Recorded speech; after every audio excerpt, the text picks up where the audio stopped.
Hello, my name is Alexa Hainsworth. I'm the Saskatchewan Craft Council Member Services Coordinator.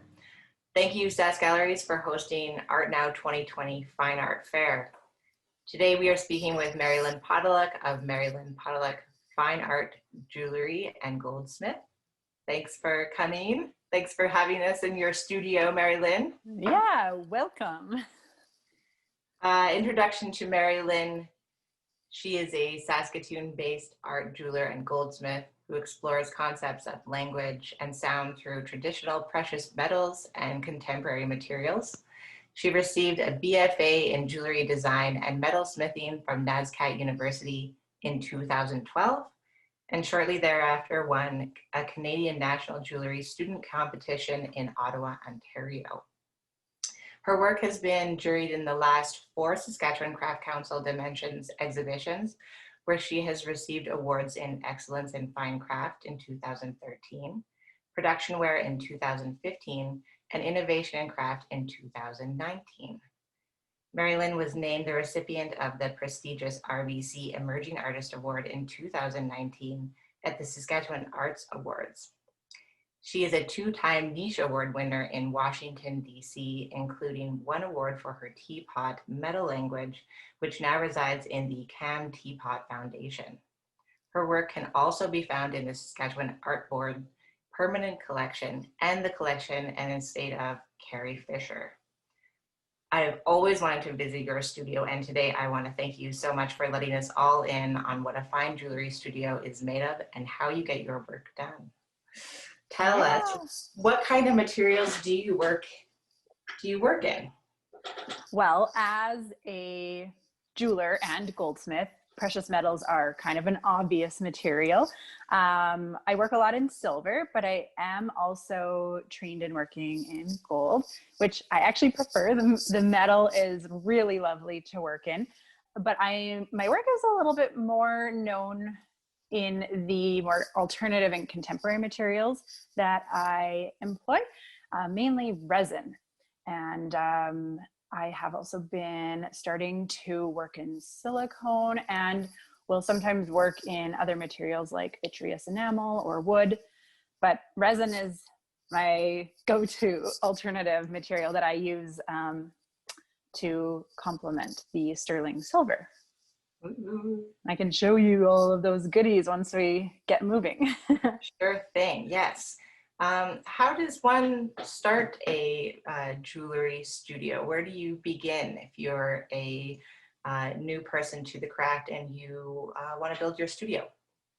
Well, there's a lot that goes into it, but it doesn't have to be kind of an overwhelming do it all at once type of approach. You can sort of take baby steps to get started. And maybe what I can do is take you over to my jeweler's bench. I would say that that's the heart of my studio. That's where I spend most of my time. All right, so this is my jeweler's bench, and it's pretty big for a jeweler's bench. One wouldn't really need something quite this big. You could have something half this size or much simpler. And there's a lot of tools that I've got sitting here, but you would just need a few hand tools, some hammers, a nice bench pen. Kind of your basic hand tools would include a jeweler's saw and some hand files. And yeah, just to show you some of the other goodies I've got here. I've got tiny hand tools and gravers. That's also important. And if you're doing dusty work and you don't have a dust collector, super important. And that is also important. Here's my torch. And this is how I connect my metal. It's how I bring all of my pieces to life 3-dimensionally, and solder items make the metal soft. Lots of different techniques that go into that. This is a really cool piece of equipment called the Grs Benchmate. So it has interchangeable parts that allow me to quickly change out the types of tooling that I need if I'm going to be doing some hand filing and sanding. For example, like here, I'm going to be filing something. This is where I would maybe prop my work up to hold things. If I want to go back to a grip, I can stone set with this, but I can also pull this out and have another option here to hold things. And for me, someone who uses my hands all the time, having these assists to hold the work makes a huge difference, very big difference. It's quite a nice organized setup. It's really beautiful. Yeah, I find that having these drawers on both sides of my work area with the tools that I need right at hand makes a huge difference in efficiency. And because I do gem setting and diamond setting on a pretty small scale, I also have a microscope that allows me to see things up close and helps me know like where I'm moving the metal and how I'm doing it. Yeah, we have a video of me setting a stone, which we could show to kind of give an example of maybe how I use this Benchmate to help me do some of that small intricate work. All right, so this is an example here of my resound ring. This is a 14 karat white gold ring, and this is just a very brief snippet of me sanding it. And here's a gemstone I'm going to set in the now polished ring. So the first step in setting a stone is to cut the bearing. Here I'm using my rotary tool to create a seat for the stone. This can also be done with gravers, just like hand tools. Once the seat is carved, then I'm burnishing the underbelly of the setting to create a really reflective surface that will help the light bounce up back through that gemstone that I'm about to set. And this is a polishing wheel. And now I'm removing metal to create a sort of an angle on the metal that will allow me to better push it over the stone. My stones are never glued in place. They're always, as you see here, hammered into place. So the metal is actually physically pushed over that gemstone. And it takes a lot of precision and patience and confidence to be able to do this. Now that the stone is set, I take a graver and hand cut some really fine, bright, final finishing touches on the metal because the hammering can produce an uneven surface.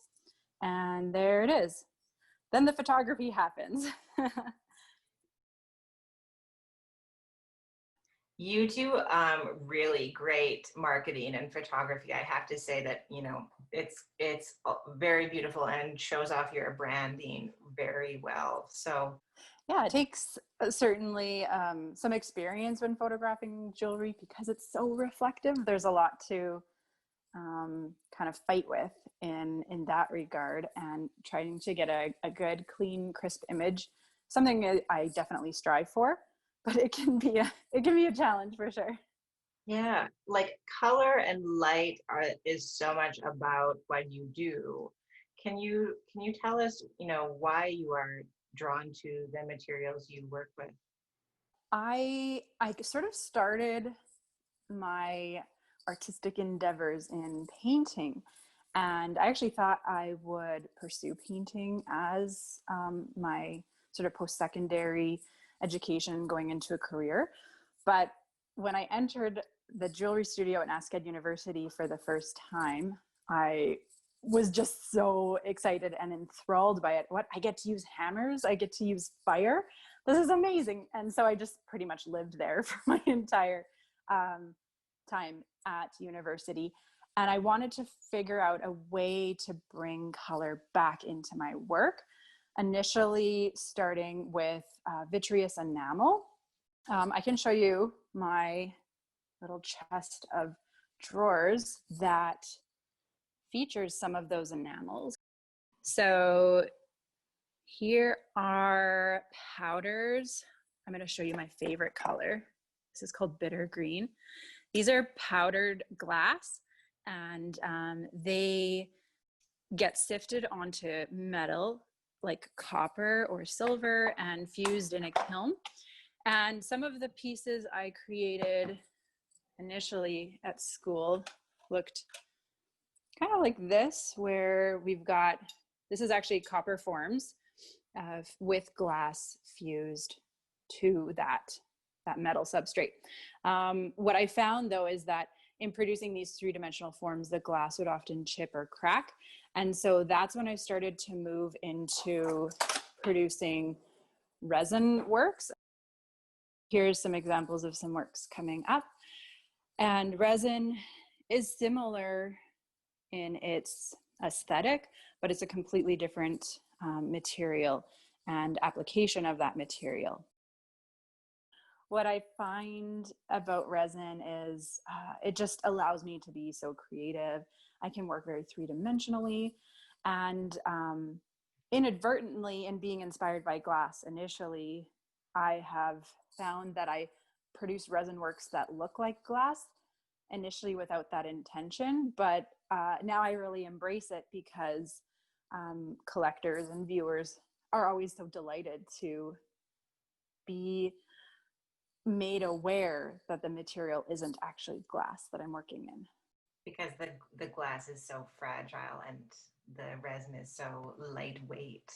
Yeah, light and very resilient. And yeah, sometimes it takes convincing to tell people, you can touch this, and they'll come through and look at the work and be very hesitant to reach out and feel how light it is. But if I can convince them to do that, then they're often quite delighted, which is really great. Yeah, when we were in Montreal at the Salon de Métier, and you would bounce a resin piece onto the desktop, people would go, woo, and Yeah. the idea that you can drop it into the sink and not totally just cringe is totally a big selling feature of your work. But it has that brilliance of glass. Yeah, absolutely. Like being able to take a piece like this, it's not going to break, but it looks so delicate and fragile at first glance. And so, yeah, just like you're talking about, I like to sometimes mess with people a little bit because their perception is such that like this work is glass. My brain tells me this work is glass, so it must be, and I shouldn't touch it. Yeah, it's very wearable, and even your fastenings, keep them plugged into your head, and you're not going to lose them. And I love your design, that it is so easy to wear and works with everything from jeans to fabulous dresses. Pretty great. Can you tell us a little bit more about your wire and how you go about making wire? Yeah, absolutely. This table is kind of a multi-use table for me. I kind of adapted based on my needs. Right now I've sort of got it pseudo set up to show what you might see if I was going to transform silver casting grain like this and scraps. I create a lot of scraps when I'm working, so I can actually melt these two together and melt them into a new ingot. And from there, I can draw and pull the wire through a tool like this, which we can show a video of. This is a crucible, and if you can see in there, I've got some silver in casting grain form. I'm going to melt it and pour it into this ingot mold here to make some wire for a new neck piece. Get my torch nice and hot. My metal's just starting to melt, and I'm waiting for it to start looking like mercury. I don't know if you can see that at all. It's kind of rolling in there. And I've got to wait until it's not too hot, but hot enough to give me just the right type of pour. And moment of truth.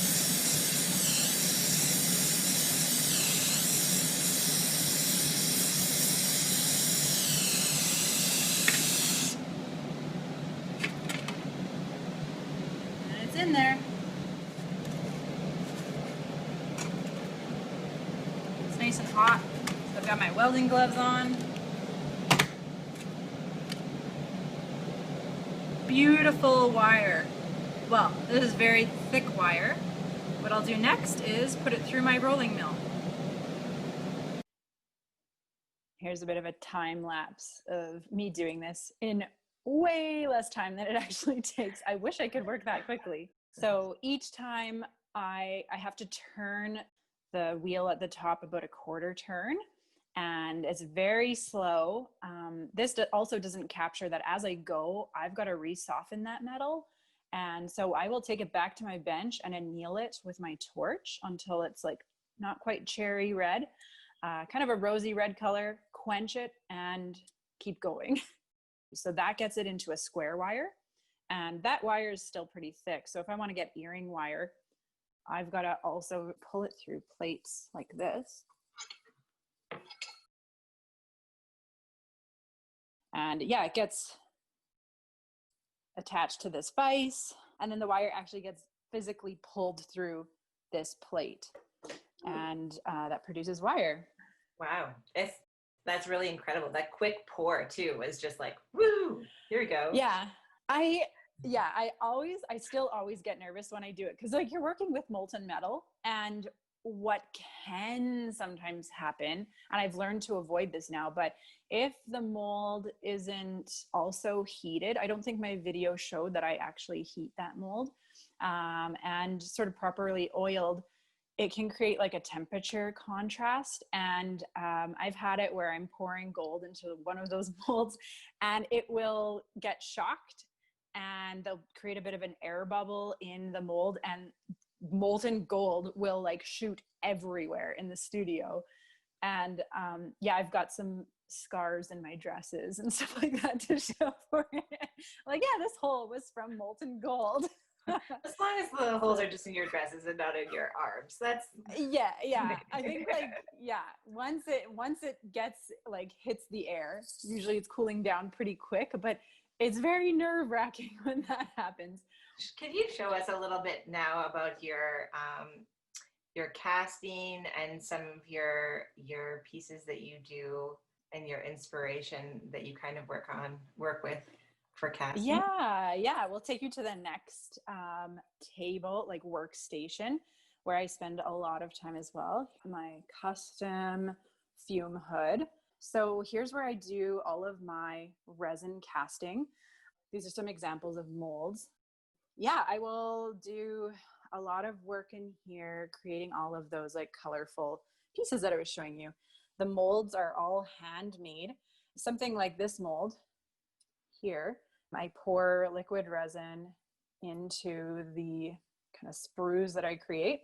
And each piece from these molds can take up to 3 days to come to their full hardness. And I'm very picky about the outcomes, the colors. So it's a pretty time-consuming process. The tooling for making these molds also involves like a vacuum chamber. So the silicone has to be degassed essentially to remove bubbles. So I use this vacuum chamber to pull all of those bubbles and create a really smooth, consistent mold. A lot of my work is very much inspired by language and linguistics, but I allude to that through botanical forms. So these are just some small forms that maybe will become something in the near future. This is back to where we were before. It's sort of my metal forming table. And I've got my hammers here, different dapping tools, mandrels, neck forms. This is a pretty cool tool right here. It's called a sinusoidal stake. And in a vise, it allows me to hammer some really neat shapes that I really quite enjoy making. So that would be shapes like this, where the metal is sort of a saddle shape and it bends in two directions. Not something that you can do in a lot of materials, but metal certainly lends itself to making these really dynamic shapes. A lot of these forms might start as flat sheet metal. And so I will create my own patterns. And this piece of flat sheet metal, when hammered up, will create a hollow form that might look something like these forms over here, kind of trumpety. Those are just some examples of maybe some of the types of works that I could make at this hammering station. Yeah, so that's some of the other spectrums of the space. You have a very impressive space. I am totally awestruck by it. Can you show a little bit more about how you stay organized? I think it's just incredible how you kind of get ready for shows, and you have pieces kind of in process and ready to go and be built. Can you show us a little bit your organization? Absolutely. Yeah, working with tiny things for me and my personality certainly takes a level of organization. Eventually, when I started taking inventory of my works just to see what I had in the studio, I developed some systems that really, really, really, really help. So one thing, I'll quickly show you an area that you may not have seen before. This is my sink area. But when it comes to keeping the teeny, tiny, tiny little things organized, I've got nice little small containers. These are a great way to keep all of these visible, but also organized and tucked away. So we've got different findings. And so that's one example. And then when it comes to my practice and process, I've got this drawer system that helps me keep things sorted by the type of technique or shape I'm going to be using. This is my wax drawer. I work a lot with wax in many aspects of my practice. So for example, a wedding ring might start off just like this. From there, I will carve it into more intricate shapes, just to give some examples. And I don't think many people realize that it's all hand carved right from really bulky wax. In some of my work, conceptual works, here's some impressions of my own mouth that start in wax and then move into being transformed into alternative materials. Here, like I was saying earlier, I'm very inspired by botanical forms and shapes. So these serve not only as sources of inspiration, but can also inform metal designs or get transformed into the work through casting techniques, either in metal or in resin. I think I already mentioned that sometimes in the resin casting process, things don't always turn out the way I want. This is that drawer. Resin castings that I just don't quite yet have a home for, but maybe one day they'll find a purpose. When I'm going to make something in silver, I may first want to try it in copper because it's a less expensive material. So here I've got some rudimentary copper forms that help me see what is that flat piece of metal going to look like when I take the hammer to it and try it over this particular stake. The drawer that I dig into probably the most is my production drawer. The pieces that I create on a regular basis, I've got, because my work is very colorful and I like to have these colors on hand. So if I am about to start a show, then I can just go right in and say, I've got this piece ready to go in peridot green, and it can happen. And I've got these in all different shapes and sizes, all organized ahead of time, because if they weren't, I don't know how I would stay sane. And a lot of these colors are more one of a kind, where there's unique color blends within one piece. It's nice to have these on hand because they can be very difficult to produce. And so by having them ready and made, because again, each piece takes at least 3 days to cure, by just having sort of a bit of a pipeline of them, it makes production in the studio much, much more efficient. And that organization, keeps me focused on what I've got to do. Those are Those are answers. totally tasty. And just makes me want to wear your work. It's just so gorgeous. Uh-huh. People have to check out Unison and Resound and the Art Now online. Yeah. Well, yeah. And now you've seen a video of the resound ring and how I set the stone. So that is certainly, yeah, a fun, but also practical piece. And where else can we see your work, Mary Lynn? Well, this Art Now Fair, for sure. You can see my work represented with the Saskatchewan Craft Council as well as Slate Gallery. So Craft Council in Saskatoon, Slate Gallery in Regina. Upcoming, there will also be Wintergreen is going online this year, and I'll be participating in that. And I do have galleries also across Canada that can be reached out to for my work in other provinces. All of those are listed on my website at the bottom under the Galleries tab. Fantastic. Well, thank you so much for showing us your studio. It is certainly very well organized, extremely like clean. But I know you are a hard worker from all of those pieces that you just showed us. It's an incredible amount of work, and we are so glad to have you as a member of the Saskatchewan Craft Council. We're very proud of you and all of the things you take part in. It's incredible. So thanks so much for bringing us to your studio. And again, thanks to Sask Galleries for hosting Art Now 2020 Fine Art Fair, and to the Saskatchewan Craft Council's sponsors, Creative Saskatchewan. Come and visit us in our boutique on Broadway 813, where you can see Mary Lynn's pieces in person.